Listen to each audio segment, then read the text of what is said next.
rénale, ensuite il y a le DFG, ensuite il y a l'accumulation des substances. C'est beaucoup de choses définies, par exemple, arrêt de la filtration glomérulaire, traduit par une baisse du débit de filtration glomérulaire, incapacité du rein, et ces anomalies sont réversibles. Je pense que vous pouvez considérer ça comme ça, mais allez à Rifle directement d'abord, Rifle. Ou bien intérêt diagnostic, voilà, Rifle, c'est bien, Rifle, laissez rester ici. Cette Rifle-là, si on essaie de la comparer avec la définition, vous voyez par exemple au niveau de la colonne du milieu, clairance estimée de la créatinine plasmatique, on a mis augmentation ou bien baisse de la clairance de 25% de la valeur de base. 25% de la valeur de base. C'est important de comprendre ces termes-là. Si j'inverse, puisque la clairance est obtenue à partir du dosage de la créatinémie, ça vous êtes d'accord? Si un enfant a une créate de base, c'est comme l'hémoglobine de base. Vous vous souvenez de l'hémoglobine de base, etc. Voilà. Si l'enfant a une créate de base à 6 grammes, à 6 mg par litre, et qu'il passe de 6 mg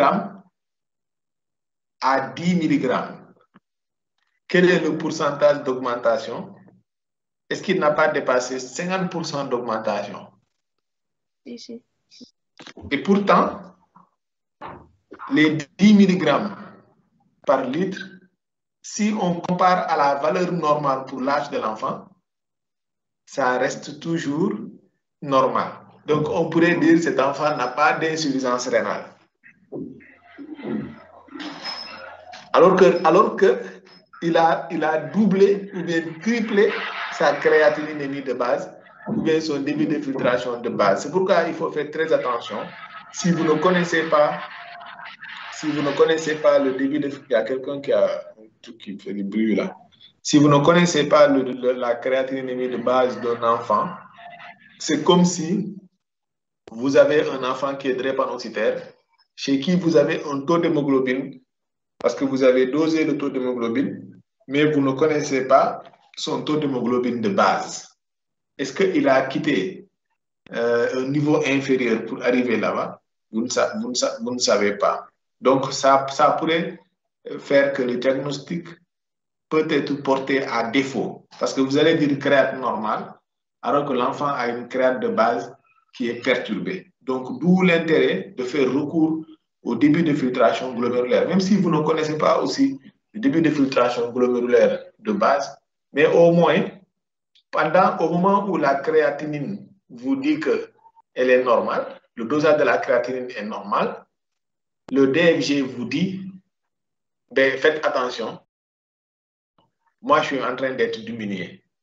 Et donc c'est pourquoi, en termes de diagnostic, il ne faut pas dire, comme si vous remontez à l'intérêt, pour que je fasse le lien avec le Rifle, montez à l'intérêt. Intérêt, je crois que c'est le premier chapitre de l'intérêt. Là où vous avez mis diagnostic.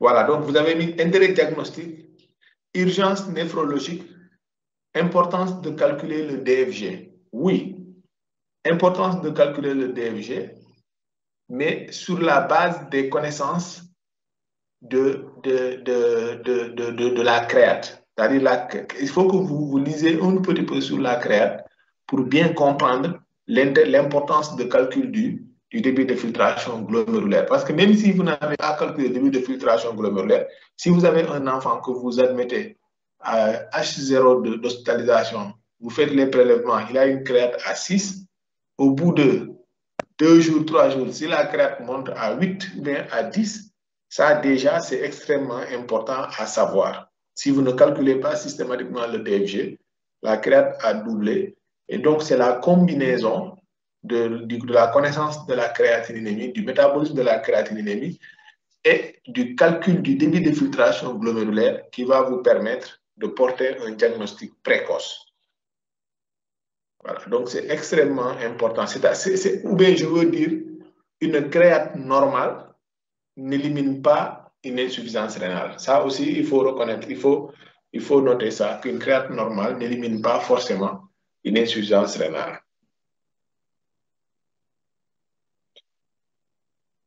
Voilà, donc le rifle, je ne reviens pas là-dessus. Les diagnostics de gravité, c'est bon. Je pense que vous avez mis les éléments.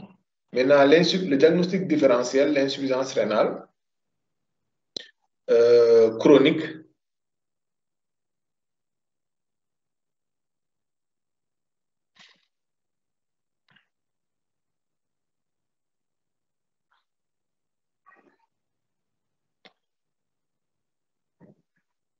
Voilà, ici, diagnostic différentiel, insuffisance rénale chronique.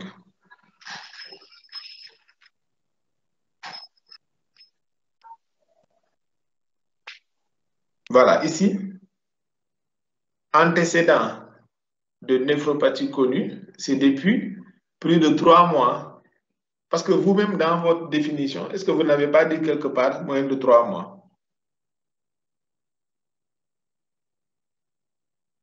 Donc, il faut rajouter la chronicité, quoi, la durée d'évolution des anomalies. Donc, c'est un antécédent de néphropathie connue depuis plus de 3 mois, qui persiste quoi, depuis plus de 3 mois. Parce que moi, si un enfant fait une pyélonéphrite, je vous donne juste un exemple, une pyélonéphrite à l'âge de 6 ans, il est traité et guéri de sa pyélonéphrite. S'il revient en hospitalisation en 2000, à l'âge de 8 ans, parce qu'il a fait un palud avec une insuffisance rénale, est-ce qu'en ce moment, l'antécédent de pyélonéphrite fait que l'insuffisance rénale est une IRC? Ça, je me pose la question. Vous voyez que ça peut ne pas être vrai. C'est pourquoi il faut que durant les 3 mois, que la fonction rénale reste toujours altérée, que ça ne s'améliore pas. Mais quelqu'un qui fait une bilharziose urinaire, qui guérit, pourtant il a des antécédents de néphropathie. Et si vous trouvez cet antécédent-là, avec une insuffisance rénale, ce n'est pas forcément un argument en faveur. Donc, il faut mettre le temps, quoi, le délai. C'est antécédent de néphropathie connu depuis plus de 3 mois, au moins. On sait que la néphropathie, elle est là, elle n'a pas disparu. Est-ce que vous avez compris, William?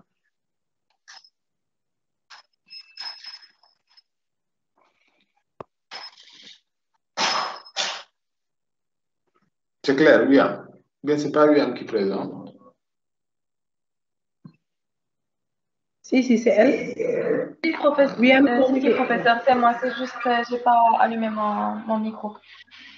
Oui, c'est clair. Okay. Voilà. En ce qui concerne les étiologies, les néphropathies tubulo-interstitielles,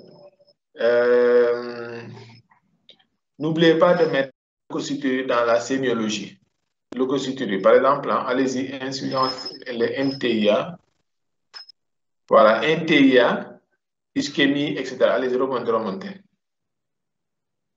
Si.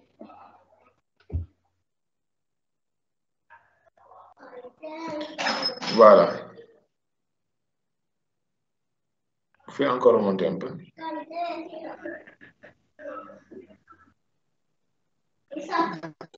Souvent responsable d'une... Mais voilà, là, vous avez une leucocyturie. Je ne vois pas la leucocyturie secondaire. Voilà. La leucocyturie, il y a une leucocyturie abactérienne. Il y a une leucocyturie abactérienne quand c'est...